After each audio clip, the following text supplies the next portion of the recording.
Heavenly Father, we thank you for this day Powered right by here. Father, we Riverside thank you for FM. what you've done for Rob and I, Father, by letting us have this opportunity, Father, that him and I could sit behind these microphones and share our strength and our hope. Father, that one person or multiple people, Father, that can hear our voices, Father, that can come to you and come to the rooms of AA and come to sobriety. Father, we ask that you sit with us, Father, right now. It's just the two of us. Father, let us enjoy what we have built, that you have given us. And Father, I ask that you sit with us and you bless us. And when we say these in your name, amen. Let's go to work.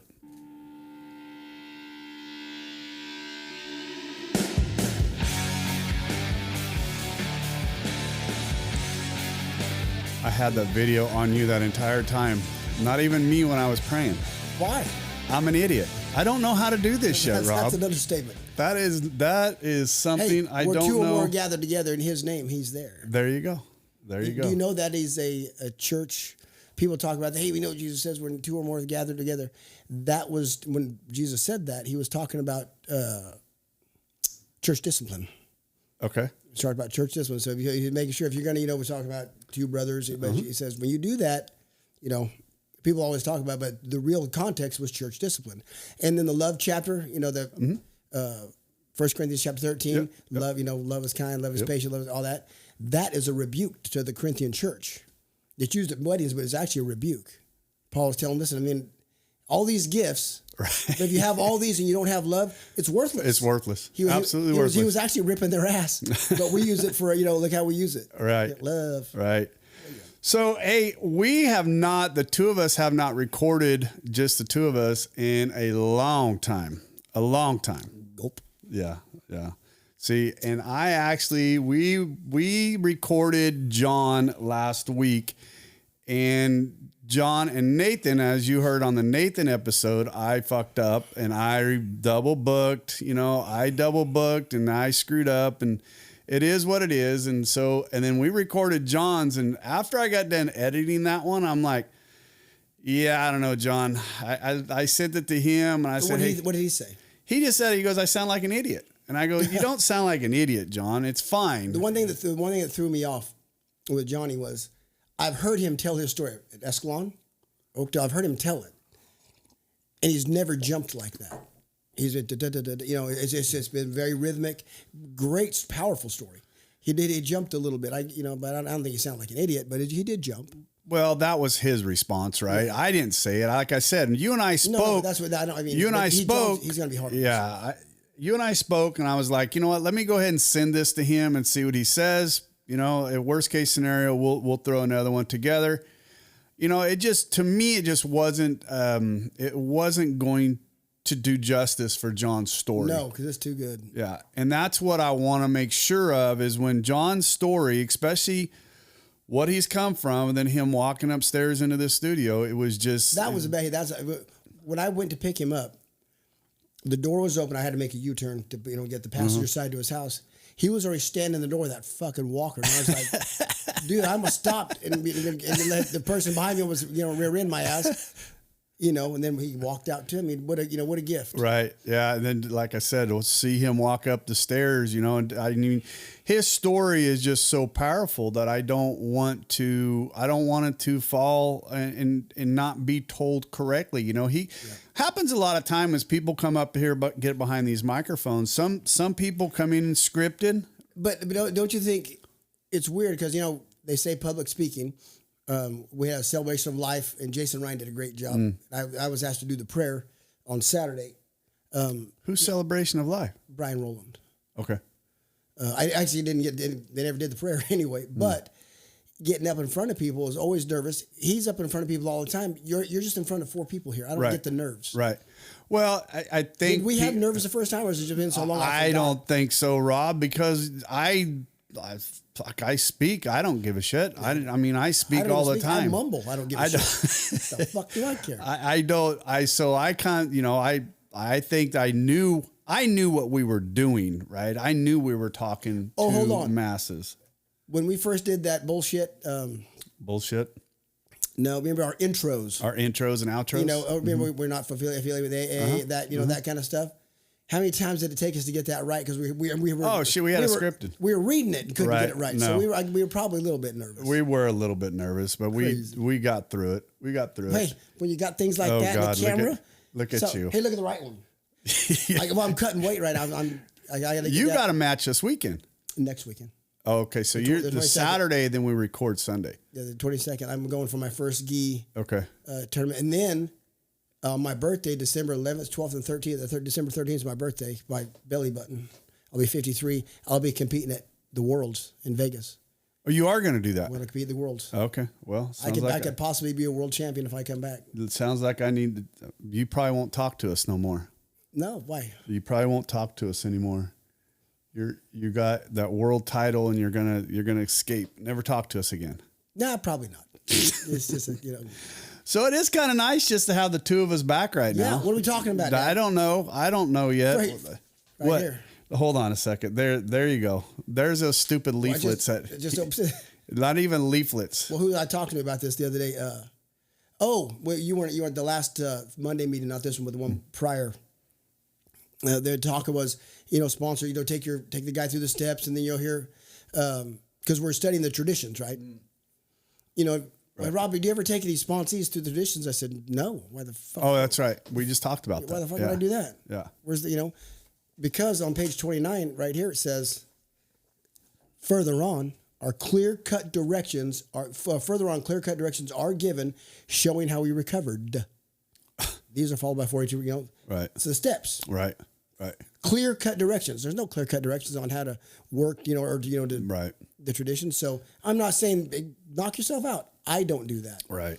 That's the reason. Yeah, here's the thing. And I was just listening to a podcast the other day, and the lady was talking about that her sponsor, I've been talking to a guy out of Houston, Texas. It's called My Last Relapse. Great guy, great program, great podcast. In fact, he had a great live one on today that I was able to watch. And he was the lady by the name of Candace that was on there said that her sponsor took her through the 12 steps and then the 12 traditions. Took her just basically going through the steps the same way. What is done? I'd love to know. I don't know. I'm sure they're all different. I'm sure everybody does it different. She was just talking about how amazed she was, how she was able to get a good grasp of the traditions by the way that her sponsor took it through there. I guess if I'd have had a half-ass, understand the fellowship a little more. I think so. I think if I'd have had a better sponsor, I'd probably right. That fucking guy. Well, again. Further on are clear-cut directions on how we recovered. Further on are clear-cut directions on how we work the steps. Right. Hold on. Let me find. Hold on. Oh, fuck. It doesn't say nothing here about traditions. It doesn't say anything about working those No. It doesn't say anything about getting sober. I know. Okay. I know. I was just making a fucking comment, for God fucking sakes. Turn your phone off. That fucking didn't have to yell at me. Oh, wait, we got to quit saying the F word, by the way. Laurel's going to get upset with us. Laurel won't get upset with me. I just spent last weekend with her. How's she doing? She's awesome. Her and Scotty both. We went to, so I gotten the chance to go to Disneyland with my, don't get all your grandkids fluffy. Better be there. My grandkids was not there. It was me and that beautiful wife, and my beautiful wife loves Disneyland. All right, I'll give it. Okay. And I absolutely love to watch her enjoy Disneyland. You know how many years I went to Disneyland and made her life miserable? Quite a few. A lot. You got a lot of making up to right. Do. So for me to go in there and just sit there. So what do you guys do? I mean, give me the Disneyland rundown. What do you do when you're there? Ride rides? Yeah, we do. You don't drink the expensive beer. No, so we got there Friday night. Okay. I drove down. We got there we went into the park about 6:00. We went to the back and I think we got something to eat inside there for a few minutes, just walked around. It was dark by the time we got in there, and Disneyland in the dark is absolutely gorgeous. To me, it's just beautiful. We went on back, and we did end up going in to eat, and then we got on Haunted Mansion. I went to the Big Bear. It's a little barbecue place out back, all the way in the back. They have a pretty good barbecue place in there.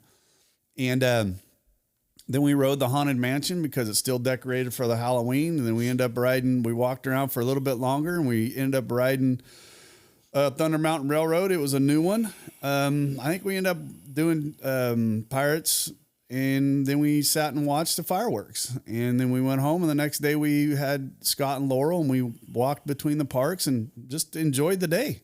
right? You know what? Like for me, am I happy there? It's not my favorite place to be, but you know what? Like I said, my wife. It is a special place for my wife, right? It's a special place. What does she like about it? What is it? Everything. There ain't nothing about it she doesn't like. She absolutely. She just loves Disneyland. She's just a little kid. Yeah. She's a little kid. And I'll tell you what she does like to do. She likes to go through them shops. That woman loves to shop. Whoo, does she love to shop. But I mean, she loves everything about it. She grew up there. You know, when they were kids, they would go there all the time because her dad worked for the company that he worked for. They had free passes and they were able to go into Disneyland all the time. So it's part of her. I've only been one time in my life. Yeah, it's part of her childhood. When my kids were little. Right. It's a part of her childhood, and she just. Ooh, I take that back, Larry. Ooh. I think on my first wedding, not my honeymoon, we went down to L.A. and Knott's Berry Farm and all that stuff. Yeah. So I've been there twice. Maybe you consummated there. Well, Hold on, I take that back. Boy. I've been there 3 times. See, our senior, you fucking lied right from the beginning. My senior you fucking year, lied. We went down and wrestled at 5 counties. Oakdale High School did. And TJ, Brent Noon, Scott Basher, who else got arrested because we were on It's a Small World or Pirates of the Caribbean, and they were mooning the cameras and fucking off and jumping off the boats and shit. So they got put in Mickey Mouse jail. I was 18, so I got to go sign them out. I got them out of jail. They let your crazy ass sign them guys out of jail. I was an adult. I was 18. Yeah. That's so okay, I've been there 3 fucking times. So I take that back. 3 times. Sorry, no effing. Disneyland. It was fun. Like I said, I enjoy it. I enjoy just being there with her. See, I like the crazy food and stuff. There's a lot of food. That's what I like. All those different foods. Right. You know the corn dogs there are freaking amazing. For some reason, I like to dip my corn dogs in soda. You are not normal. Yeah. You're not normal. Good God. Well, I used to we'd go to hot dog on a stick, in the mall. Yeah. I'd get a cheese dog and a corn dog and the lemonade, and then because they're hot. Yeah. And they want to eat them faster, so I would dip them. You are not normal. I know, brother. Not normal. What is normal? Anyway, so I got a few things that, that we've been talking. What? See, look at you. I got to meet our doctor. Dr. Ashley? Dr. Ashley Antovich. How did she do? Great. She was great. She's awesome, huh? I'm glad. It took a long time to get to see her because we've been waiting for 5 months now. But yeah, it was good. And Bonnie, she's nervous around doctors. Anyway, she did her thing, and I'm glad. It was well worth the wait. So if she listens. Yeah, she listens to the episodes. I told her, by the way, I'm Rob on the other half of the podcast. Larry's wife. She goes, I thought your voice sounded familiar. So that's me. I said, now we won't call you the hot doctor anymore. Now that we know you, it's just Dr. Ashley. It's to be professional, That's funny. You got to be damn professional now. But she's really good, really good. She takes her time. Good. And you know what? There's very few doctors around that do general practice and do OBGYN. There's very few, right? She's the only one I found. Yeah, and she's female, which helps my life. Right. I don't care. She does both, and I mean, she just takes her time. She likes to talk. I don't know if I should ask this. So my wife goes, because we want to get the family there, right? So get the kids, because it's really good, right? She goes, well, if Logan gets a physical. Do you think he's gonna, because she's oh my God, Bonnie, what is wrong with you? I said, probably not, babe. Probably not. He'll probably be just fine. He'll, Oh, Bonnie. Bonnie. Just it's a shower, not a grower, like Johnny said. Oh, Bonnie. All right, okay, we're done. Now let's get some serious shit here. Let's help some people. Jesus. What are we doing today? So we talked a little bit the other day, and I've been working with acceptance, the word acceptance, for a very long, it's been going. It's just one of those things where I've been having to. You haven't been picking up 417 again, have you? I do. I read it like crazy, man. And basically that first sentence, where people break into, because right. Is the only part of that I disagree with. Acceptance is the answer to what? To all of our. The author said acceptance was the answer to all my problems today. Right. God's the answer to my problems. Acceptance is a great tool. You don't think you have to accept that there's a God? Well, I mean, But that's not the answer to all my problems. God is the answer. Well, whatever my question is. But acceptance is a great tool. Right. In my toolkit.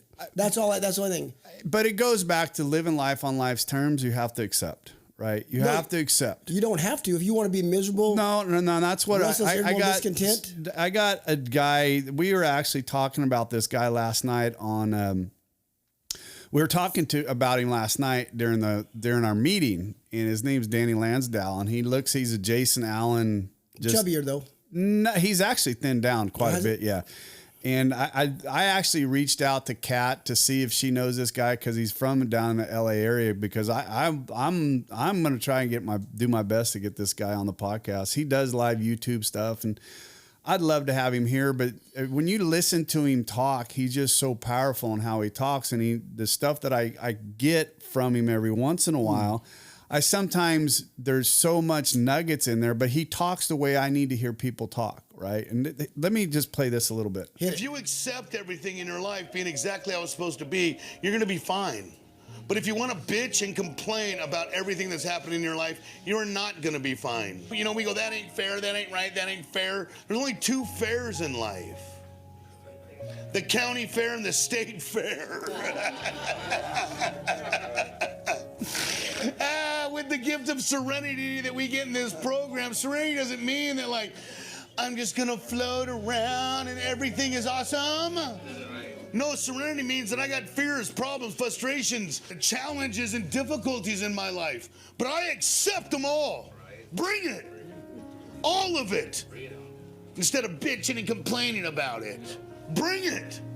We are all stronger than you believe you are. But here's the juxtaposition. Let me make a bunch of noise while I'm drinking because it bothers me. That's awful sweet of you.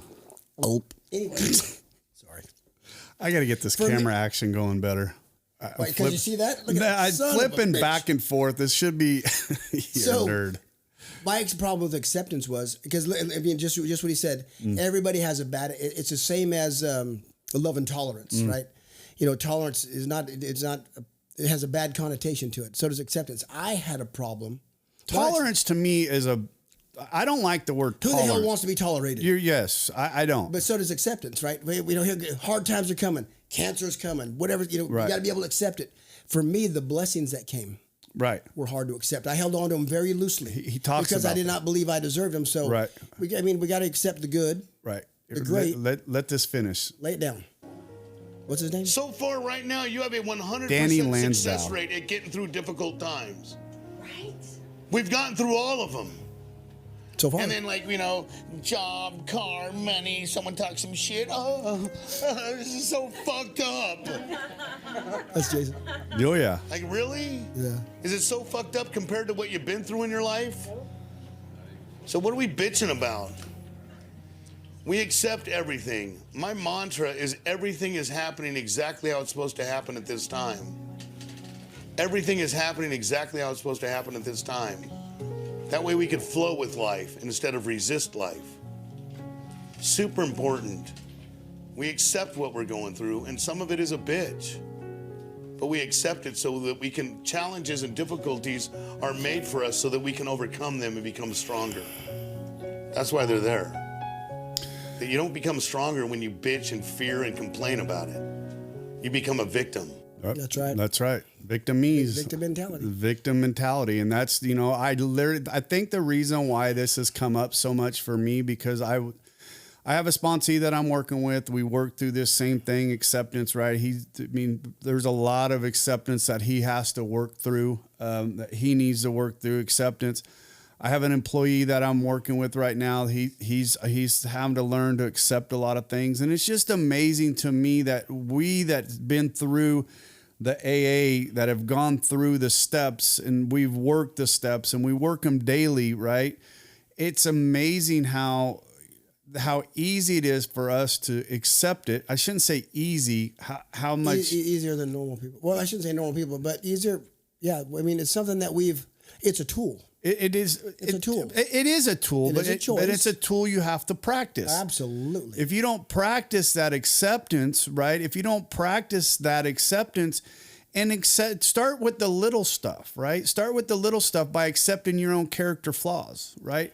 I had to learn that from the very beginning. You taught me that. You taught me that because you have to forgive yourself. I had to accept that I was an asshole. I had to accept that I was a control freak. I had to accept that I was an alcoholic. I had to accept all these before things. You can do anything about it. Before I could do it, before I could help anybody else. That's the first step in recovery. Yes, I had to accept it. And when I read that page 417 in Maynard's, when I read it, it hit me pretty hard, but I didn't understand it until I got through the steps. Right. And then when I got that God consciousness really helps. Oh yeah. Because when I learned what that actual word of acceptance was. Let me ask you this though, because this is one of the, when my wife struggles, because after the Charlie Kirk thing, she's really gotten into the Bible. I mean, because she was trying to debate. She goes, and I can't quote it like you can. So, I can't even tell him where to go. She was talking to a cashier anyway and I gave her but she's in it. Right. And she's talking about, and then we were sitting at church on Sunday and Pastor Steve's going and she's like, this motherfucker been following me around all week. How did he know to go there? Right. About judgment. Oh yeah. Judgmental. Right. Gossip. Right. She goes, I've been doing all this. Yep.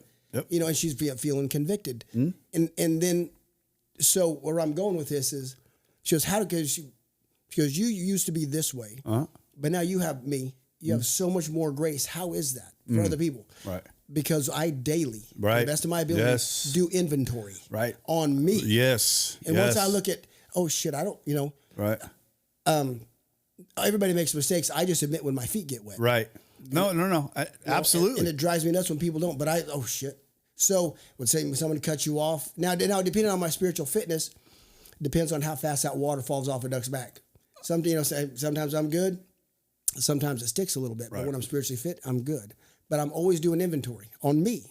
We have to do. We should. So when someone fucks up, I have a little more grace because I'm not perfect. Right. If you know what I was just thinking 5 seconds ago, shit. Yeah. Hey, Jason Ryan calls. Hey, Rob, would you would you be willing to say the prayer at Brian's celebration life? Absolutely. What? But if you just knew where I was 5 seconds ago up here, you wouldn't have asked me that. I'm burning someone down. That. Once you do that, so now my wife's having a little more. She's realizing, shit, I gossip. Right. I'm very judgmental. Oh yeah. Once she's seeing her character defects. Right.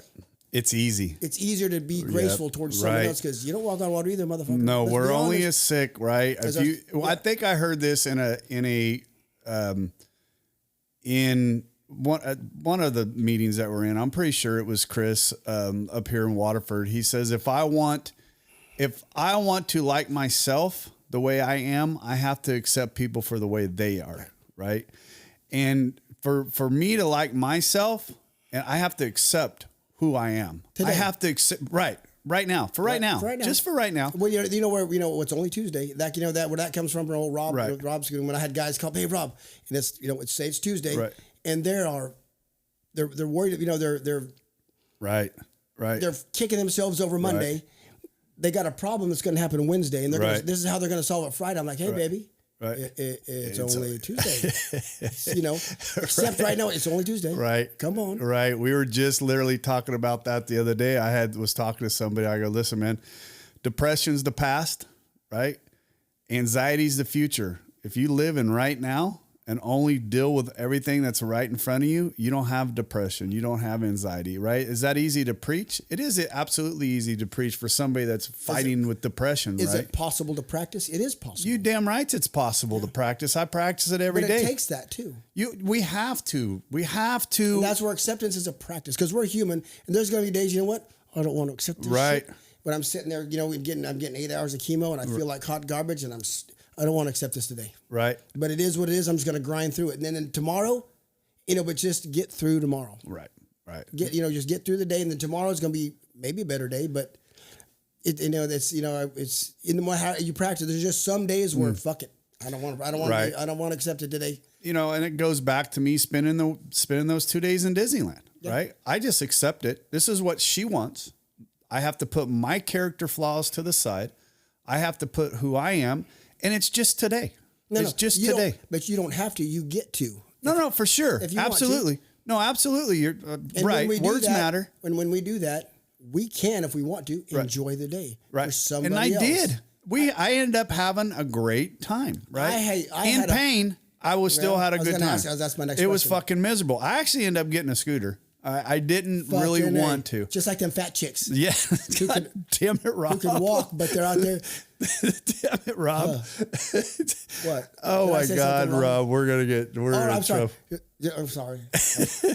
Just like them big fat dudes in the grocery store. How's that? my Is gosh. that better? You know... There was one the other day. I saw him waddling up. I'm sorry.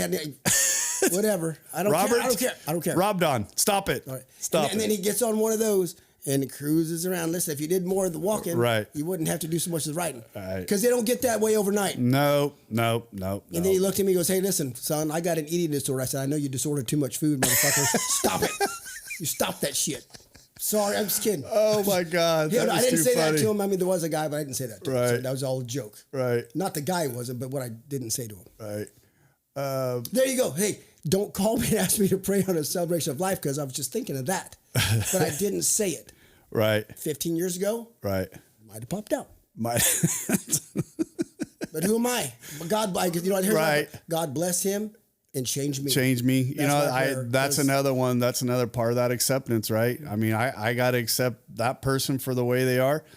I had to accept that I couldn't go a whole day without with walking around and not be a miserable prick, right? Enjoy it for her. I had to enjoy it for her, and for me to enjoy it for her, I had to sacrifice me and suck up my pride and sit in a damn cart. I get more joy out of it that way because I'm not gonna lie. I had a lot of fun this year, or this past 3 months when we did the football with the kids. Because at first I was like, dude, this is taking up a Tuesday and a Saturday that I'm already, and then we had our moments, and then we had the other podcast, but.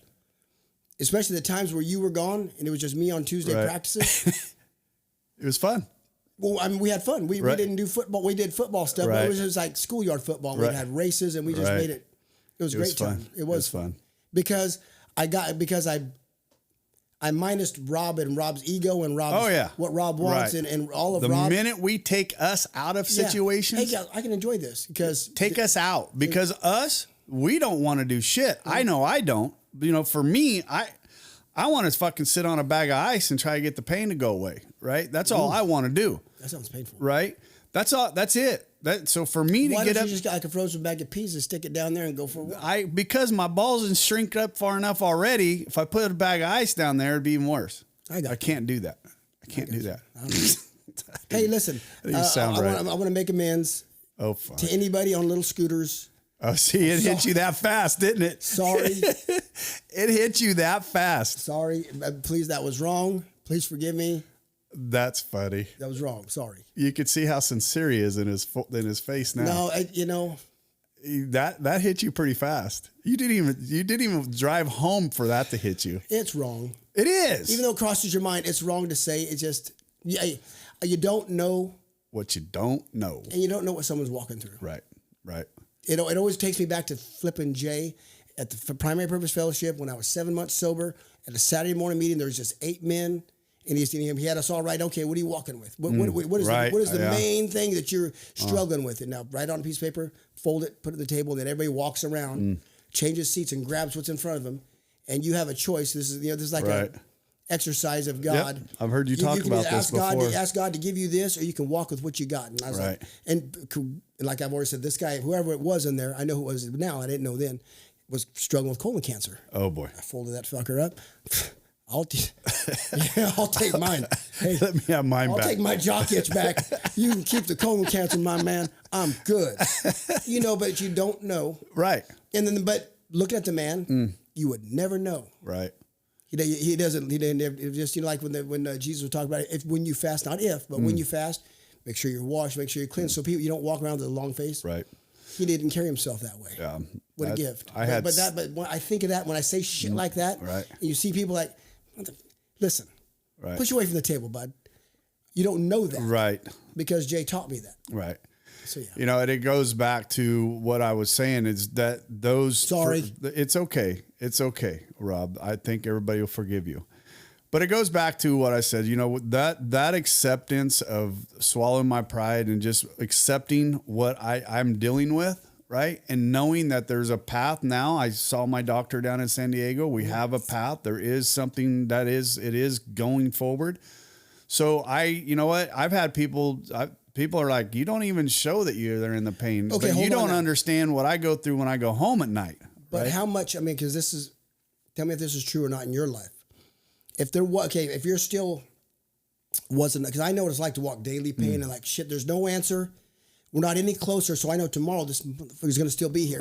You're still in the same amount of pain right now that you were yesterday. Right. But there's a light at the end of the tunnel that gives us strength mentally and emotionally and. But one of the things, something right? But one of the things I stopped doing, very much so. One of the things I stopped doing, I learned this early on, is that I had the 2 surgeries within 9 months of each other, my hip replaced and my fusion.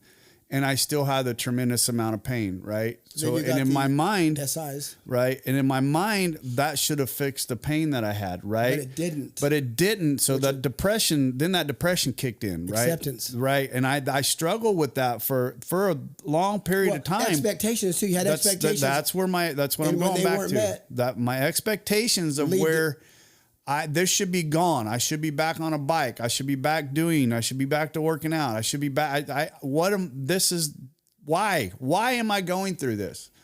And I just go back why not and accept it. Right. I accept this. And I said this to somebody the other days. God's not done teaching me something. I don't know what it is. He'll never be done. I don't know. But in this, I don't know what it is. I just know that right now he's not done teaching me something. Yeah. He's keeping me bound down for a reason. And I'm going to stay right here until he gives me the relief. And I'm fine with it. I've accepted it. Then let me tell you something. This next procedure with your doctor is going to solve it because you're where you're at spiritually. You're where you need to be. You're where he wants you spiritually. Just like John talked about, just like Nathan talked about. Even Jamie heard it. Right. God, if I want my family back, but this is as good as it gets. Right. This is all you want from me. Right. I'm good. Right. And then what does God do? Yeah. So you've learned what I need you to learn. Your heart's where I want it to be. Right. Your spirit's where I want you to be. On to the next. I hope it. I pray. Right. It's at this point, I know that this doctor coming back into my life, the way he came back into it, this is the doctor that couldn't see me because I told I know. I told the cardiologist to go fuck herself. What else did you say to her? I called her a fucking cunt. That's right. Let's be honest. I'm sorry. It was bad. And I that was bad. And I felt like shit. That's worse than cussing out a fat guy on a scooter right there. It was bad. That's bad. I was. But you owned it and you made amends for it? I did the best amends I could for it. But unfortunately, I had to go through a lot of hell for a little while. It was so bad that some bitch moved down to San Diego to get away from you. No, he didn't get away from me. It doesn't matter. He's that's good. Anyway, so I get, I pray that this is going forward and, it is what it is. The sad part about it is my recovery's got to take place in San Diego. So we'll see what happens. Oh, darn. Beautiful place. No, well, it's hard for Katie. Oh, that's right. Well, there's a lot to come. How long are you going to be down there? 2 weeks. Okay. There's 2 surgeries. I'd love to visit San Diego again. I've been there since. It's not like I'm going to be in the best fucking shape to go for fucking hikes. It's been 19. You had to go through there when you were in the Navy. I was 19 years old in boot camp. Okay. I was 19 19. Yeah, I went to boot camp and A school down there, so I was there for like 6 months. Good times. Good times, buddy.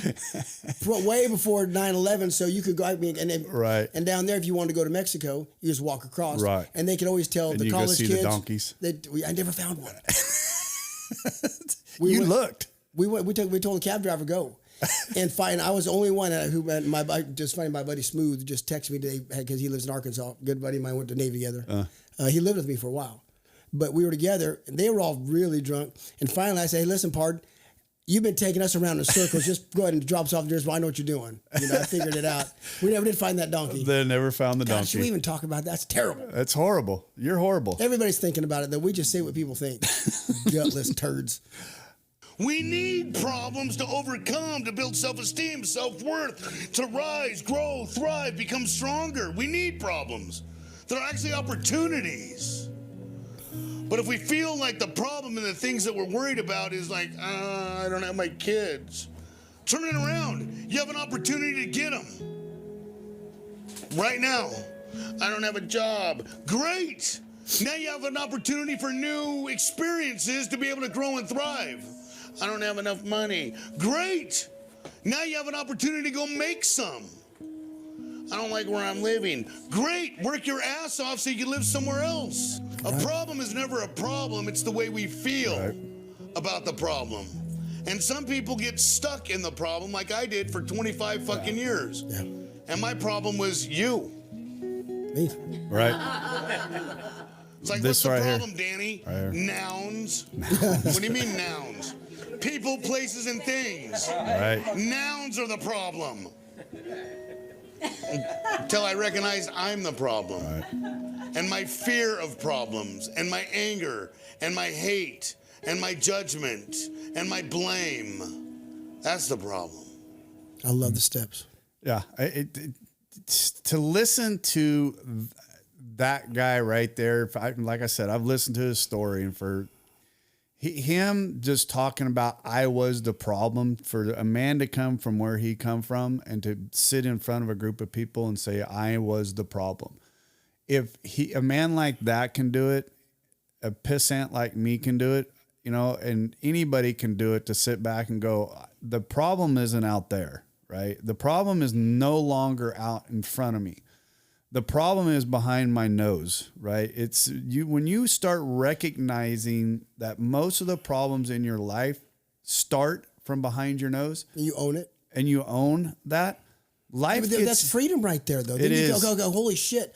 I don't have to change him, that, No. this, that. Me. Me. Lord, help me. Right. Larry, help me. Somebody, Right. you know. Right. Go find out, you know, and because Right. top of page 63. Right. My favorite, not my favorite, one of them. Right. Our liquor was but a symptom. Yep. What did Jay teach me? So we had to get down to causes and conditions. Causes and conditions. I wasn't right. the man I was and didn't behave the way I did because I drank and used. Right. I drank and used and behaved the way I did because the kind of man I was. Right. I didn't have a drinking problem. Right. I had a rob problem. Rob, right? You know, and I needed the steps to reveal that, and I need God's Why do power we to need the restore steps it. to reveal I that? did. I don't know what they fucking need. I needed it. Okay. And I think that's the question I was trying to get at was, you know, everybody. Because someone made me look at it honestly. I wrote it down honestly. Right. Okay, I'm resentful at you, her, it, Right. this, them. Right. I'm afraid of this, that, and the other. Right. Sexual inventory. Then I looked at it and realized, fuck this world, just like the books that dominated me. Right. I allowed it. I allowed Right. my fears to hold me back. I allowed people, places, and things to be roadblocks for Nouns, me. I allowed yeah. that shit. Right. I did. Right.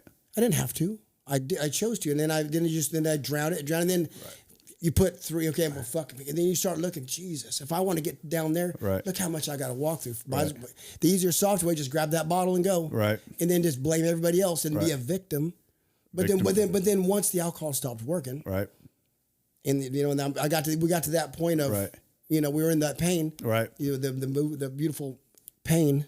Right. You look at it. Oh shit, own it. Right. I'm fucked up.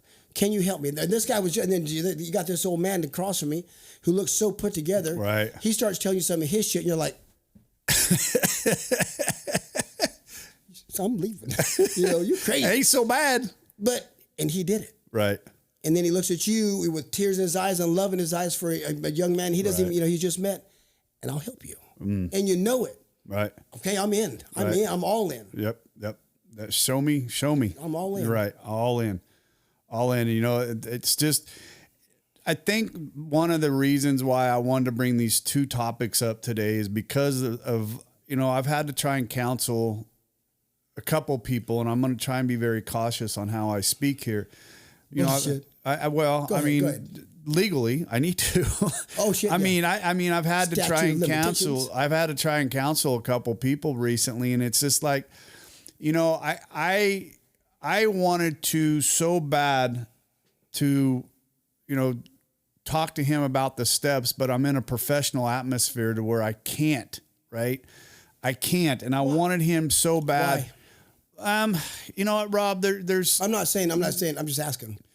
I think there was times that I could. There was times that I have in the past. I mean, I have. And I mean, I have.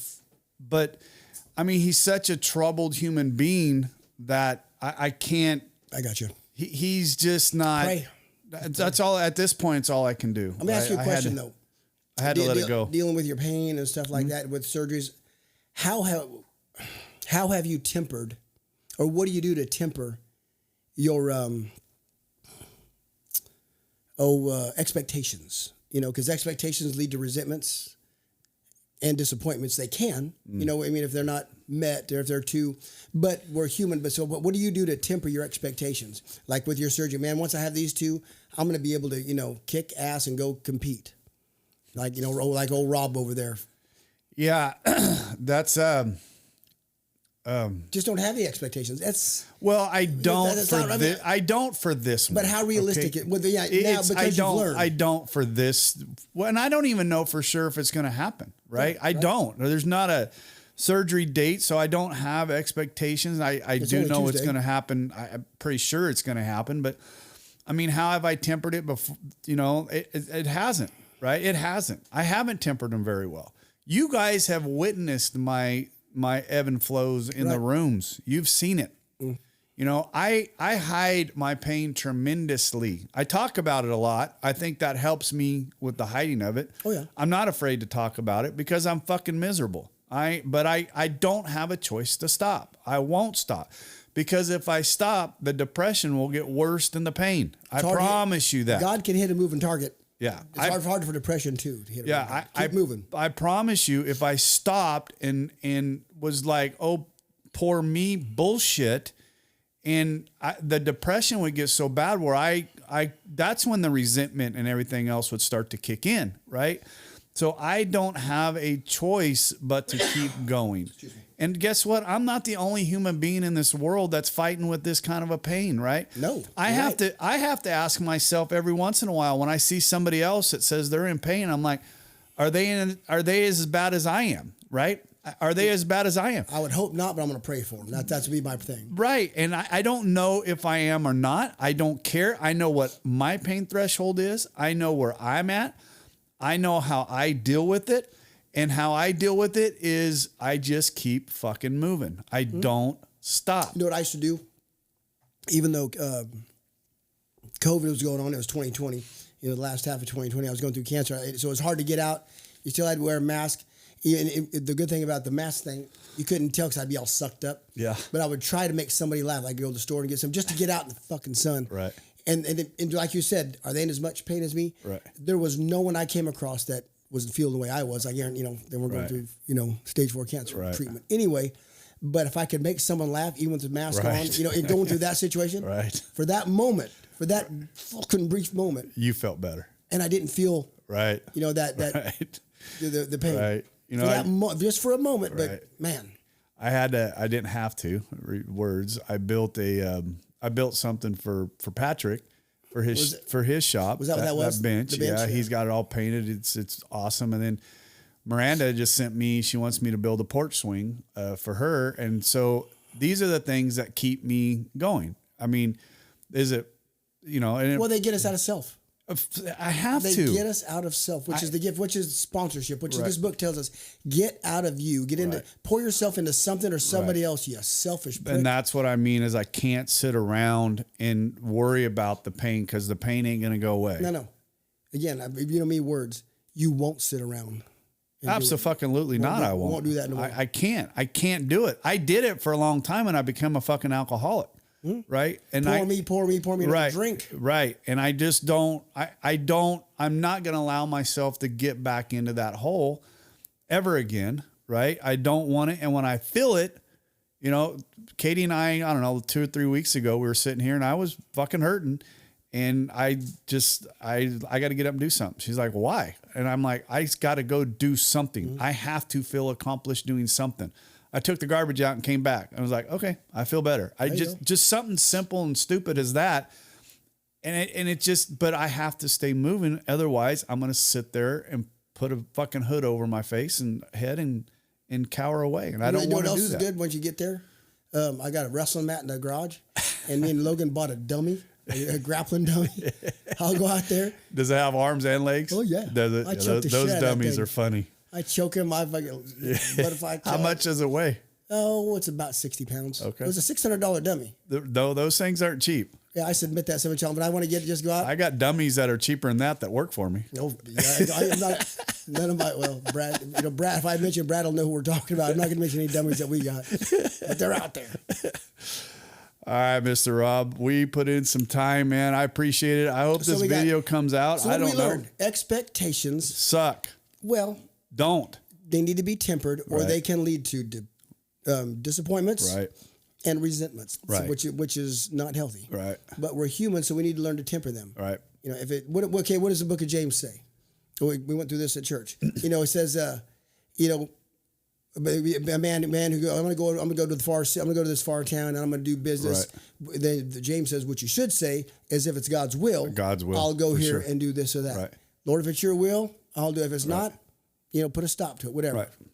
So temper it. I really don't. I try to have too many expectations. If it goes, I can't. Right. I can't because I want to be surprised by the outcome. Right. I don't know how it's going to end up. I don't know how it's going to end up. Good. Who knows? I don't nor do I care. I don't want to know what's going to happen tomorrow. I'd probably be too scared to get out of the fucking house. Right. And I'd just stay home in bed if I knew what was going to happen tomorrow. And the problem is, who knows if this one's going to work? Right. I don't know. Right. I don't know. I know Katie's concerned about it. I don't know. Probably shouldn't even be talking about it as much as I do, but it's definitely on the forefront of my mind. And it seems like, what do we got upcoming? This is so we're going to record. Oh my God. Hold on a second. Son of a, hold on. Recovery Unfiltered Podcast, gmail.com. Recovery. Where's the camera? Recovery. Happy Veterans Day, you fuck. Motherfuckers. Thank you, Rob. My wife made sure to say, make sure you tell Rob, thank you. Thank you for cleaning the deck on those aircraft carriers. You're welcome. You're welcome. Thank you for peeling those potatoes. I didn't never peel potatoes.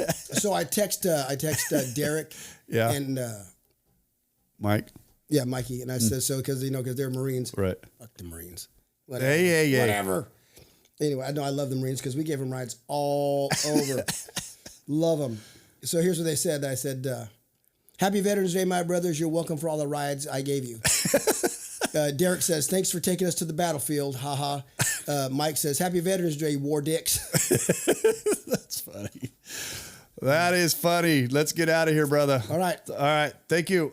Hey. Recovery Unfiltered Podcast at gmail.com. Thank you. Further on are clear-cut directions. Thank you for joining us today. We hope you learned something today that will help you. If you did not, come back next week and we'll try again. If you like what we heard, give us a 5-star review. If you don't like what you heard, kiss my... You can't say that, can you? Anyway, if you don't like what you heard, go ahead and tell us that too. We'll see what we can improve. We probably won't change nothing, but do it anyway. Hey, thanks, Rob. Come back next week and hopefully something will be different and something will sink in. Take care. This has been Recovery Unfiltered.